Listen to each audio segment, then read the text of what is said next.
నమస్కారం. జగన్మోహన్ రెడ్డి గారు ఇచ్చిన గొప్ప సంక్షేమ కార్యక్రమాలు అయితే కానీ, గొప్ప పరిపాలన అయితే కానీ, దానికి అనుగుణంగా, దానికి అండగా నేను కూడా కాకినాడ పార్లమెంట్ నియోజకవర్గ పరిధిలో చిన్నతనం నుంచి పుట్టి పెరిగిన వాడిగా, ఈ ప్రాంతం మీద పూర్తి అవగాహన ఉన్న వ్యక్తిగా, నాకున్న అనుభవంతో పాటు అనుబంధంతో పాటు ఈరోజు నేను కూడా ఒక లోకల్ మేనిఫెస్టోని రూపకల్పన చేయడం జరిగింది.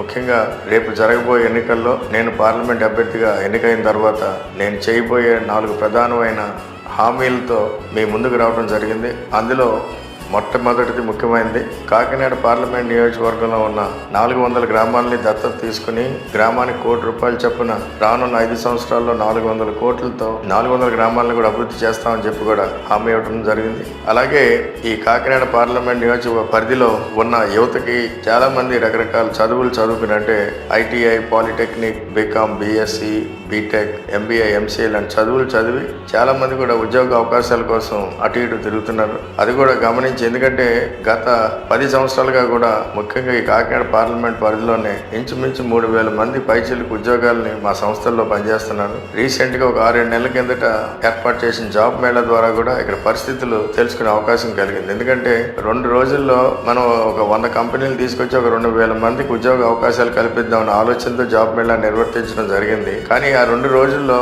20,000 మంది ఇంటర్వ్యూలకి అపీర్ అయిన పరిస్థితులను చూస్తే మాకే ఆశ్చర్యం కలిగించింది. అప్పటి నుంచి కూడా దాని మీద దృష్టి పెట్టి రేపు జరగబోయే ఎన్నికలను ఉద్దేశించి ఎన్నికలు అయిన వెంటనే ఈ ప్రాంతంలో ఒక శిక్షణా కేంద్రాన్ని ఏర్పాటు చేసి, అంటే స్కిల్ డెవలప్మెంట్ సెంటర్ని ఏర్పాటు చేసుకుని ఈ ప్రతి సంవత్సరం కూడా ఈ ప్రాంతంలో ఒక 5,000 నుంచి 6,000 మంది యువకులను ట్రైన్ చేసి డైరెక్ట్గా ఉద్యోగాలు పెట్టే బాధ్యతను కూడా నేను తీసుకుంటున్నానని చెప్పి కూడా మీ అందరికీ కూడా హామీ ఇస్తున్నాను. ఎందుకంటే ఇక్కడ జాబ్స్ ఉన్నాయి, విదేశాల్లోనూ జాబ్స్ ఉన్నాయి. కానీ మన పిల్లలు ఇవాళ ఇంటర్వ్యూలు ఏర్పాటు చేసినప్పుడు ఏదో ఇంటర్వ్యూల్లో ఫెయిల్ అవటం కానీ, లేకపోతే ఉద్యోగాల్లో పెట్టిన తర్వాత నెలలు తిరగకుండానే బయటకు వచ్చేసిన పరిస్థితులు కనబడుతున్నాయి. ఇవన్నీ కూడా కేవలం సరైన శిక్షణ లేక వీళ్ళు విధమైన పరిస్థితుల్లో ఉన్నారని చెప్పి గమనించే ఈ విధమైన శిక్షణా కేంద్రాన్ని ఏర్పాటు చేసి స్కిల్ డెవలప్మెంట్ సెంటర్ పెట్టి, దీని ద్వారా కూడా రానున్న 5 సంవత్సరాల్లో ఇంచుమించు 25,000-30,000 మందికి ఉద్యోగ అవకాశాలు కల్పించే విధంగా కూడా ఆలోచన చేయడం జరిగింది. అలాగే మూడవది, ఈ ప్రాంతం అంతా కూడా చిన్నతనం నుంచి పూర్తి స్థాయిలో అవగాహన ఉన్న వ్యక్తిగా గత 10 సంవత్సరాల నుంచి కూడా మేము చేస్తున్న కృషితో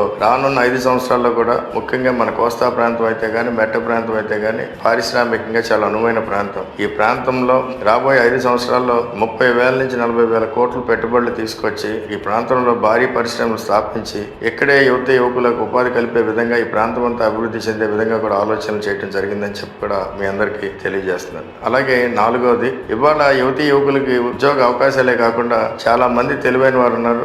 యువకుల్లో వాళ్ళందరూ తెలివితేటల్ని పెట్టుబడిగా పెట్టి ఈ రోజున వాళ్ళ ద్వారా మేము కూడా పూర్తి సహాయ సహకారాలు అందించి ఒక ఇంక్యుబేషన్ సెంటర్ ద్వారా వాళ్ళ ఐడియాస్ లో పెట్టుబడి పెట్టి ఆ ఐడియాస్ అంటే చిన్న తరహా, మధ్య తరహా పరిశ్రమలు పెట్టే విధంగా వాళ్ళకి పూర్తి స్థాయిలో సహాయ సహకారాలు అందించి ఇక్కడ ఒక స్టార్టప్ ఫండ్, ఒక నిధిని కేటాయించి ఒక 100 కోట్ల స్టార్టప్ ఫండ్ ని క్రియేట్ చేసి రానున్న 5 సంవత్సరాల్లో ఈ కాకినాడ పార్లమెంట్ నియోజకవర్గంలోనే 100 పరిశ్రమలు, అంటే చిన్న తరహా, మధ్య తరహా పరిశ్రమలు పెట్టించే విధంగా కూడా ఆలోచన చేయడం జరిగిందని చెప్పి కూడా మీ అందరికీ తెలియజేసుకుంటున్నాను. ఈ మేనిఫెస్టోలో పెట్టిన అంశాలతో పాటు జగన్మోహన్ రెడ్డి గారు ఇస్తున్న సంక్షేమ కార్యక్రమాలు కానీ, ఆయన చేస్తున్న గొప్ప పరిపాలన కానీ కొనసాగాలంటే మళ్ళీ మీరందరూ కూడా మీ అందరి దగ్గర ఉన్న విలువైన ఓటు హక్కును, మీకు ఇచ్చే 2 ఓట్లను కూడా ఎమ్మెల్యే అభ్యర్థికి, అలాగే పార్లమెంట్కి పోటీ చేస్తున్న నాకు కూడా, ఇద్దరికి కూడా 2 ఓట్లు వేస్తారని కూడా ఆశిస్తూ సెలవు తీసుకున్నాను. నేను మీ చనమలశెట్టి సునీల్, మీతోనే నేను, మీకోసమే నేను. నిర్వసన వాసాన సంక్షేమ స్వాప్నికుడు ఇతడు,